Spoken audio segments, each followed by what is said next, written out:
refugee resettlement and has made a difference in so many people's lives. So I hope I do justice to the topic today. There may be some questions that I'm not able to answer, but I'm certainly able to go back and get information. But I'm glad to share with you what I know. And it is a rapidly moving topic as it relates to Afghans, and you may also be interested in Ukraine, and I'll share what I know as of today, but again, know that information continues to change, and I'm not a legal expert in these matters. So with that caveat, let's go ahead and get started. Oh, and I forgot to mention my most important distinction, which is I've been a member of First Church since 2012. And when I do the math, that means 10 years, which kind of surprises me. So here we go. We'll today focus on the ABCs, in which by that I mean awareness, belonging, and community. These are essentials for refugee resettlement. Starting with awareness. And it's important for us at LSS that folks are clear on what we mean by refugee. There's a lot of confusion around different statuses that individuals from other countries have in the United States and pathways to becoming permanent residents or citizens here. And refugee is a very distinct portion of all those who come to the US from other countries. And we also believe it's really important to fight stigma that may be around different groups of people.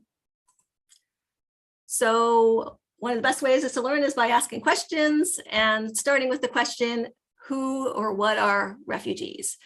And then again, as I said, sometimes people confuse different terms like asylees, immigrants, and even what is considered a refugee in the US might be considered differently in other countries. And I can speak to that a little bit. But here's really the meat of it, distinguishing from different groups. So immigrants, right, are those who voluntarily leave their homeland and resettle in another country. And in the US, this may happen through a variety of means, whether it's through marriage, job, lottery. And in all of those cases for immigrants, there's no government benefits offered until citizenship, although you're able to get a work authorization and pay taxes. And you also will need a co-sponsor to enter into an agreement with the US government to pay the costs until you're able to become a citizen. And so that's one distinct category. The next category I want to talk about are asylees. And so asylees are those who leave their homeland and request protection and safe haven in a second country. And asylum can only be sought if you're actually physically present in the US or at a port of entry for the US. So asylum is for those physically here who are asking for protection to remain in the US instead of being deported to a country where they fear harm. And if granted asylum, and this is a process for sure, and I believe there's a backlog of 1 million cases or more for people seeking asylum, one is authorized to work and then can apply for a green card for permanent legal status after a year, and then citizenship after 5 years. So it's again a specific process for those who are here at our border, whether it's people coming from Mexico, Central America, or elsewhere, or could be students who come here on a visa but then apply for asylum because they fear going back to their country, or it could be what an example is what's happening in Ukraine, people going into Poland or other countries. So we'll talk about Ukraine a little bit later. And then the third category that really is our focus at LSS is refugees. And refugees are a specific category of people who are driven from their homeland, fleeing war or violence. They seek safety in a second country, and then they are resettled in a third country. So the US is that third country that we're speaking of when we talk about refugee resettlement. So people who come to refugee resettlement have been in another country for a period of time while their refugee status was being sorted, staying in a camp or other UN location. And so once they're resettled in that third country, they're considered refugees and also have a pathway to citizenship. Again, being able to have permanent legal documented status, They're authorized and expected to work and eligible for all benefits except for voting, which comes with citizenship, which you can apply for after 5 years. So as I mentioned before, the term refugee sometimes is called different things in different places. We have found that in other countries, people consider refugee someone who's seeking refuge. But in the US, a refugee is those who have actually already received refuge. So those who come to the US through the Refugee Resettlement Program have been approved as a refugee and have those benefits. So what is refugee resettlement? It's really a humanitarian effort between the United States and the United Nations. After World War II, the United Nations started to define what refugees are, and at that time, the US began to make a commitment to take refugees every year. So Mary Flynn, that program manager at LSS that I referred to, describes refugee resettlement as a humanitarian expression of democracy to the international community. This is what we tell the world who we are. I love that, a humanitarian expression of democracy to the international community. Sounds very UU to me.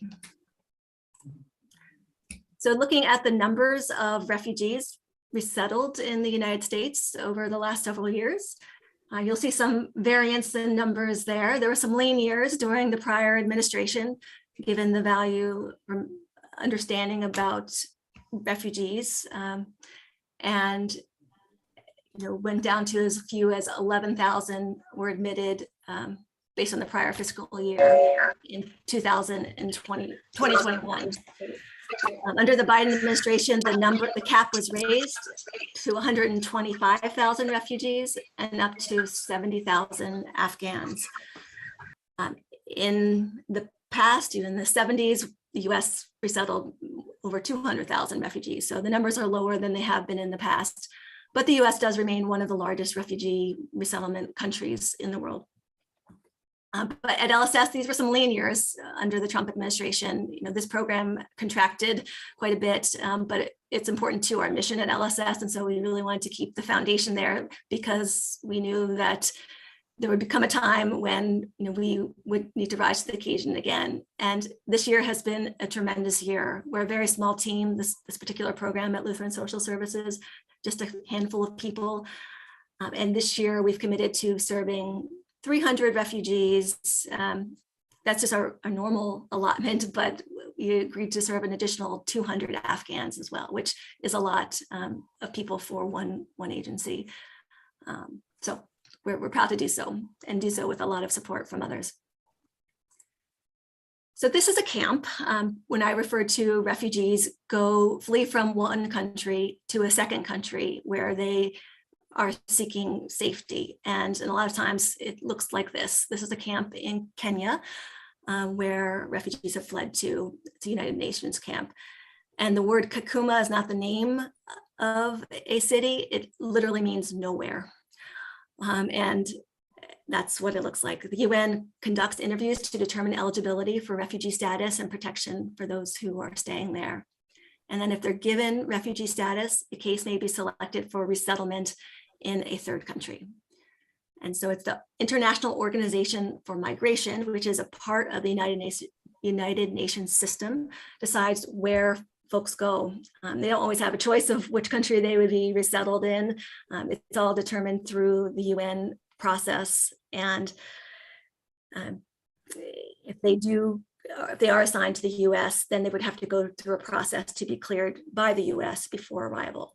And this process can literally take years, 18 to 36 months. So I've talked a little bit about how does LSS fit in, but I'd like to share a little bit more information about the work that we do. So it's a partnership. Lutheran Social Services is a local resettlement agency, but we partner with the United States Department of Bureau of Population, Refugees, and Migration, who works with 9 voluntary national resettlement agencies. And so our parent agency is the Lutheran Immigration and Refugee Service, and then there are 8 others who then divvy up the refugees, if you will, who are assigned to the US. And those are then distributed to the local resettlement agencies like LSS through a robust process. And so our job starts at the airport when we say, hey, we're told we have a new case, which could be a family or an individual that we're assigned. And we would go, put a lot of prep work prior to them arriving, but we would go and meet them at the airport. And as I mentioned, the number that we're serving this year is 300 plus an additional 200 Afghans. Over the years, Lutheran Social Services has received refugees who are Bhutanese, Burmese, Ethiopian, Eritrean, Somali Bantu, Congolese, Rwandan, Iraqis, Afghans, and Syrians are some of the individuals who we've served over the years since 1974.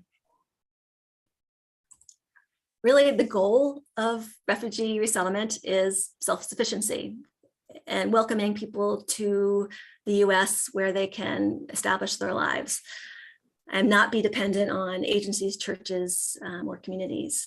And so, of course, that means working, paying your own expenses, learning English, obeying the laws of the state, and they do so because they have permanent legal status and they're able to and expected to work, to learn English, etc. So we work really closely with refugees when they arrive and set them up for success. And some people come, with different backgrounds than, whether they're able to find work in the same field that they left when they were fleeing their country. It's nice when that happens. It doesn't always happen. What we like to say, is refugee is, they can have a better life in the US. It's not going to be necessarily an easier life, but it's going to be a better life ultimately than what they were facing when they were fleeing. So as I said, they are eligible for benefits and services that any resident of Wisconsin is eligible for, except for the ability to vote, which again comes with citizenship. And so the services that we provide at LSS, we start with core services during the first 30 to 90 days, making sure that folks are connected with resources that they need. And that's followed by a longer period of case management. We provide ongoing information referral for all refugees who we serve for up to 5 years after they arrive. And then specific services include employment programs, cultural orientation, learning how to speak English, appointments to, and they also can come in, just walk in and get help and assistance from LSS. So this is Omar, and he is an LSS program supervisor for the refugee program. He came as a refugee. He stayed in that camp, the Kakuma camp that I showed you a picture of, from Somalia. Was where he was born and had to flee. He's been with LSS for a number of years now. So getting into the specific situation in Afghanistan. So this is complex. This happened, as many humanitarian crises do, happened over a period of 20 years or more, but here we are today where, we saw people fleeing, taking transport out of Afghanistan starting in the summer of 2021. And some of the individuals coming from Afghanistan have special immigration visas, which is by virtue of them having provided material support to the US government over a period of years, whether it's serving as translators or in other capacities. And so they had special immigration status, if you will, for the US, where they would get the green card after just 2 weeks, actually be authorized to work, and then later apply for citizenship. But not everyone of the 80,000 people who have fled Afghanistan have that special status. In fact, most do not, because it happened very quickly and it's not everyone's situation. So there's a lot of twists and turns to how the US handled and is handling those who have come to the US.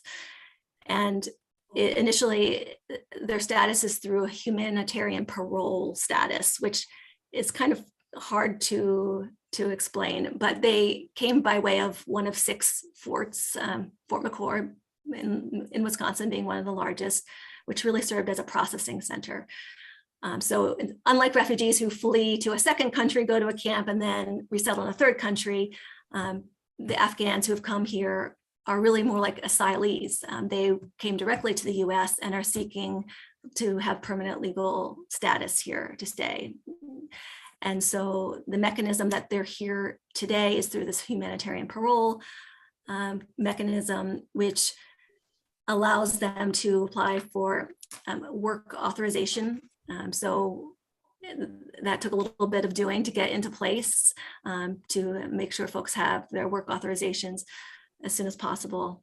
And then after a year, they can apply for asylum, which is a costly and complex legal process that involves the need to have lawyers travel to Chicago and go through a process. After having fled from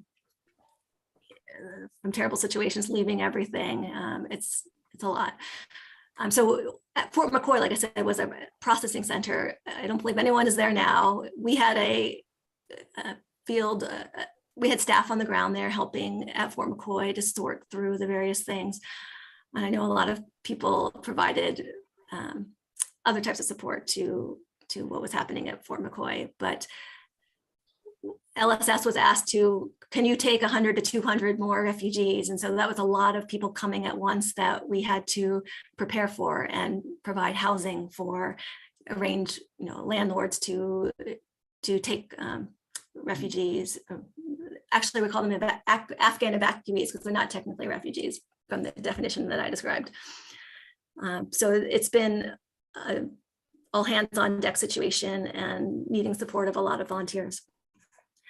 More recently, the US has established that Afghans residing in the US as of March 15th have a different type of status called temporary permanent status. Temporary permanent status. That sounds funny, which means that they're eligible to remain for 18 months without risk of deportation, but doesn't give them any permanent legal status here in the US. It's similar to the humanitarian parole. It might extend the clock a little bit for people needing to apply for asylum.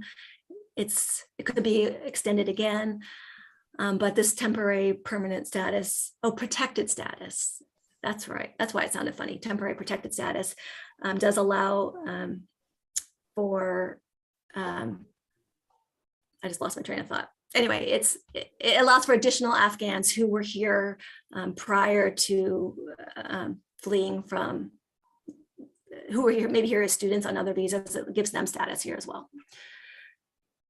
So like I said, since last fall, we've resettled almost 200 Afghans and are here to serve.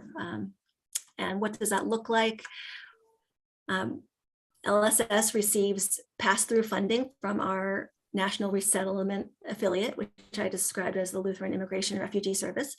And we receive to use for the individuals who come $1,275 total. And that would be for a family, to provide them with basic needs when they arrive. And these must be spent for food and shelter, winter clothing, car seats, utilities, phones. And so we have to act really quickly to get them set up for success and linked to schools and employment so that folks can become self-sufficient and not need further assistance from agencies like ours. LSS has had to do a lot of fundraising to fill in gaps to meet the very significant needs that people have when they come. And so Afghans, as I mentioned, typically they would not be, because of the way they came in this humanitarian parole process, they would not be eligible for benefits, but there was special legislation that did extend benefits to the Afghans so they can access W-2, food share, Badger care, and refugee cash assistance for up to 8 months. So they do have benefits that they're able to avail themselves of, but those are complicated processes. And so LSS is there to help folks navigate access to needed services. And so B is really about belonging. And our goal for refugee resettlement is to establish folks in their permanent homes as quickly as possible. So this doesn't mean setting someone up as a guest in someone else's home for a period of time. You know, we've had a lot of great offers for that, but that isn't ultimately sustainable. We want to get people as independent as quickly as possible and provide them the dignity of a forever, you know, a permanent home that they can have. And so again, this starts from day one when we meet folks at the airport and provide the basics for what they need. We want them to come into an apartment that's all set up with supplies, you know, everything they might need to get started. And we do this through, especially now with the number of individuals we're serving, we really do rely on volunteers, and congregations have really stepped up, and other volunteers and organizations to lend a hand and to welcome our new neighbors. Right now, we think we have about 15 congregations around the state who are co-sponsors, if you will, where they 10 to 15 people, they agree to sponsor a family for a period of 6 to 8 months. And they're the ones who really help acclimate in this case, Afghans to the US. And so, you know, they'll get their apartment set up. They'll be with us at the airport when they arrive. They'll be cultural navigators, you know, helping folks just learn how to take the bus and how, you know, to access the services I talked about, go grocery shopping, you know, just really be there to support needs that they may have for a limited period of time.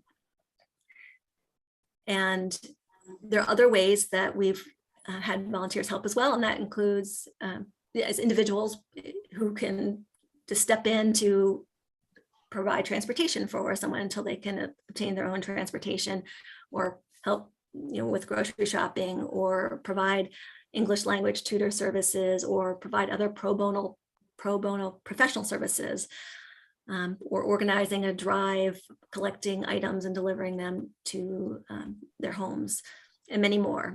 So some of our opportunities require background checks, training, and a specific time commitment, and others do not. So some require local proximity to Milwaukee, and others can be done from other locations. And so we've resettled people not just in Milwaukee area, but in Racine, Kenosha, as well as we have a large contingent in Eau Claire, Green Bay as well. There's also a new opportunity that we have where if congregations don't want to be a full co-sponsor group, which again is a financial commitment and a 6 to 8 month period of time where you're really helping set that family up, there's another opportunity to provide a welcome home, we're calling it, where you collect items needed for the apartment and come get it set up. So it would be a one-time thing, but you really own the ability to set someone up for success, getting their apartment ready and purchasing those items needed. And we have orientations for those who want to serve as individual volunteers or those who want to serve as co-sponsorship groups. And it's those information sessions are just to learn more about it. There's not a commitment to actually become part of, you know, one of the volunteers for the programs. And so really ultimately it's all about community. And, you know, it takes the volunteers, it takes landlords willing to rent apartments, it takes congregations who are willing to support having those resources in place. I did want to share a story. I'm not sure how much time we have, but just of what it means when we're able to support someone fleeing from war and persecution. So in this case, it was an individual who has quadriplegia, and he was needing to be hospitalized while at Fort McCoy for pressure sores and needed around-the-clock care. He was put into the hospital, but he checked himself out because the pain of being away from his family at Fort McCoy was harder than being in the hospital, than not having the services from the hospital. So his family rallied around him at Fort McCoy and took care of him in a difficult situation. That was very short term though, because LSS then was assigned the case, and we brought them to Milwaukee, he and 21 of his extended family members. And we arranged for a full medical workup, connections to the medical community to make sure he had what he needed. We had prior arranged for accessible housing in one of LSS's affordable housing units on the south side that had enough space for him and his direct caregivers. And he was an interpreter in Afghanistan, and we set him up to be a volunteer for interpreter services until he got his work authorization.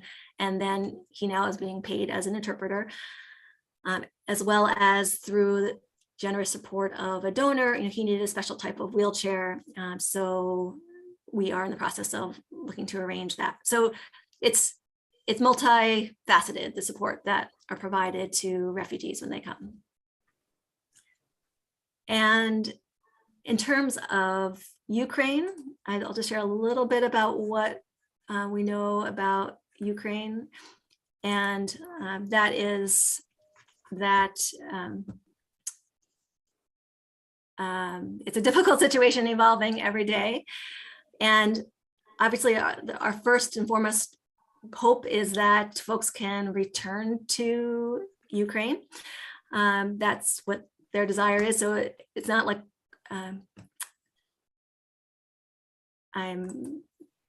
it's a different situation. And the next hope would be that folks, if they aren't able to return to Ukraine, would settle in a country nearby, and only some potentially be appropriate for refugee resettlement. But they have, as of a couple of days ago or last week, the US government has determined they also have this temporary protected status, meaning that they will, those who've come here and who were here as of, I believe, April 11th would have that status and be eligible to apply for work authorization.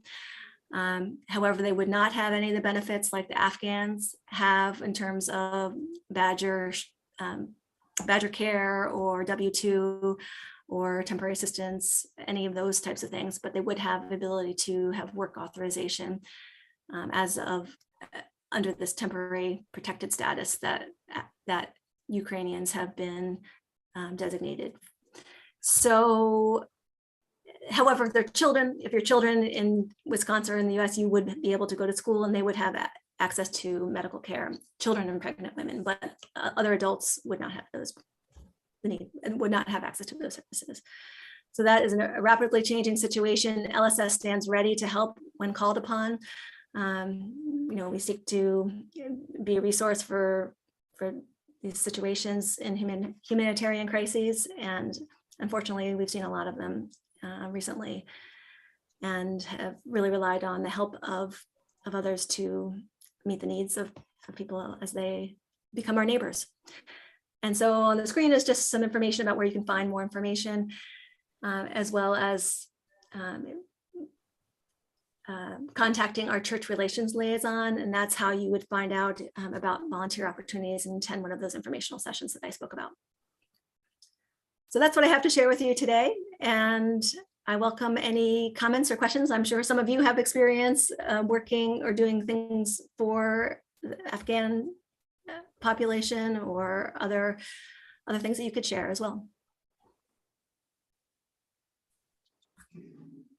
Okay, for people in the room, if you're interested in asking a question, you'll have to come over here and sit in this seat. So, yep. Hi, I've been working with the Hainan group. Do you work with them? We have had some contact with them and partnership. I'm not sure of the specifics around that, but we know we are aware of the good work that they've been doing in terms of supplies and welcoming folks as well. So there's a lot of different agencies in the Milwaukee area that have really stepped up to serve and help in this way. And so really applaud all of their efforts as well. So you aren't directly involved with them, or you don't coordinate with them? Or? I'm not sure the specifics around that. I can't speak to specific details of that. Okay, thank you. Yeah, what was that? I've been working with a group called the Hanen Resettlement Group, HANE. And I just wondered if they were separate or together. We're definitely not together. We're separate agencies, but we're all partners in this work. And so, yeah, Mary Flynn, our program manager, I know she's been in touch, and in terms of specific activities around coordination, she could speak to that. But no, we all have the same goal. Yeah, they do the same thing. They set up the apartments and provide for material, and I've been babysitting while they take ESL classes. Oh, you've been babysitting? Okay. Yeah, which is hilarious, you know, but the kids are learning English really fast, so. Okay, anybody else in the room? Yes, we do. We have another question. If you could introduce yourself. Hi, Michelle. It's Amy Wilborn. Hey. Hi. So I work with NPS, and I work in a school on the south side. We have a lot of refugee families from different places, but we have 26 new Afghan students. I guess I'm wondering from your perspective if there's feedback on what schools could be doing to help students feel more settled and welcomed, I guess. I'm at a loss because of the language barrier a lot of the time, so. Yes. Oh, so I guess I'm wondering, are they very connected to each other? The students that you've seen, like, do they have a sense of community among themselves, would you say, in the school? That's a good question. Well, we try to pair them up with students, like some of the students that speak Arabic, or at least able to speak some Pashto, or they understand each other to some degree, I guess. But yeah, I don't know how to, I guess, identifying them and they work with an ELL teacher, of course, but as far as being a school counselor, it's hard for me to know what I can provide them to help integrate them into the school. Just wondering if you have any feedback about that. Yeah, I would put you in touch with our refugee program staff who work closely with individuals. I'm not in that role, so I'm sorry I can't speak to the specifics around that, but certainly they do that on a daily basis. And so, I mean, it ultimately comes down to community and having meaningful connections with others. And so just whether, on an individual basis or on a group basis, setting up facilitating those pathways to make meaningful connections you can't go wrong there. But I'm happy to put you in touch with our program staff to see if they have specific suggestions. Great, I'll reach out to you then. Thank you.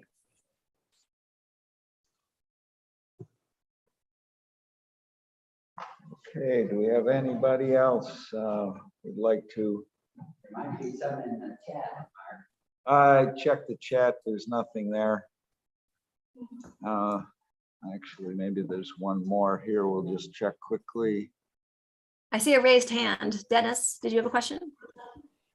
Yeah, a couple of questions. Could you kind of review that again about the Afghans that helped the U.S.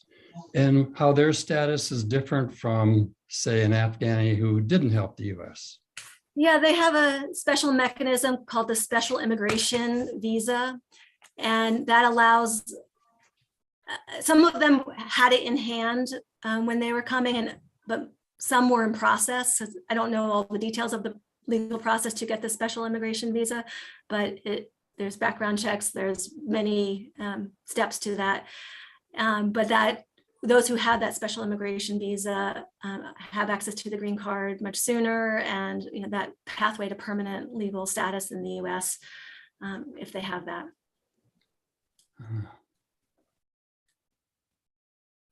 Versus the other mechanism would be for folks, once they're here through this temporary parole, they would have access to seeking asylum, applying for that. And so that's, again, after a year, although that could be delayed with this new temporary protected status designation. So a lot of it's in flux, and those deadlines can change, and those statuses can be extended.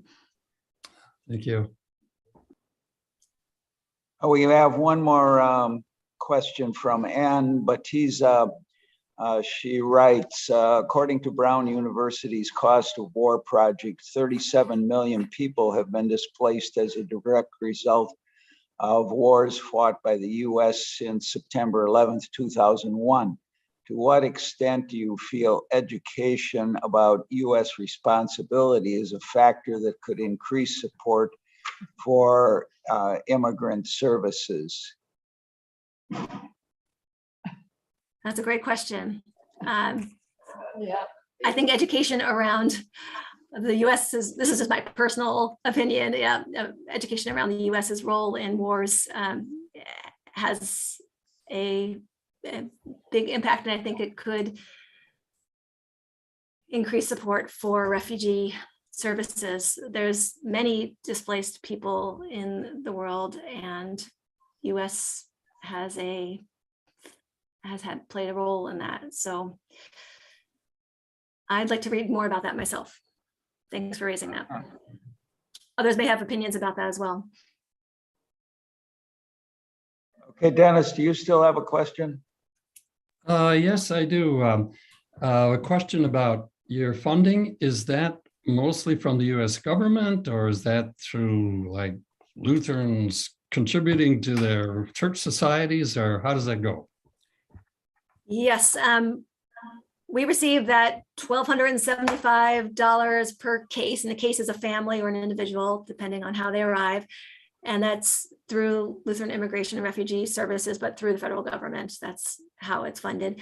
But this is a program where we have had significant funding gaps because that doesn't pay the infrastructure costs needed to run the program and the additional support that refugees need when they are resettled. You know, there's emergency situations where we don't just say, oh, no, your $1,275 has run out, so good luck. You know, we dip into fundraising dollars, and this program does receive a lot of support through congregations who care a lot about this issue. And so that is important to us that we have fundraising dollars. And we've seen fundraising increase, but the need is much greater now than it has been in terms of the numbers that we're serving.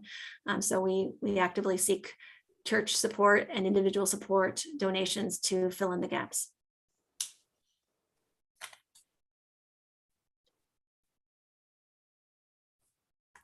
Oh, I see you put the link in there. Thank you for that. Yeah, a lot of what we do is around awareness and education building too, around who are our refugees. I mean, there's stigma out there too, you know, with Afghans, you know, there are a lot of questions around, well, what about, you know, are they safe? Are they terror? You know, you get lots of different opinions about people coming from other countries that we don't know a lot about. And so, yeah, raising awareness around why we have these situations in our world, and then who's coming and why they're coming. The fact that, you know, people go through a rigorous screening process, et cetera, is all part of reducing stigma and raising awareness. And what is our responsibility as the US in helping people who, you know, are experiencing these situations. Okay, looks like we've answered we've covered all the questions. So I'd like to thank you very much. And we'll be ending the meeting. Great, thank you all. Thanks. Thank good job. you. Take care.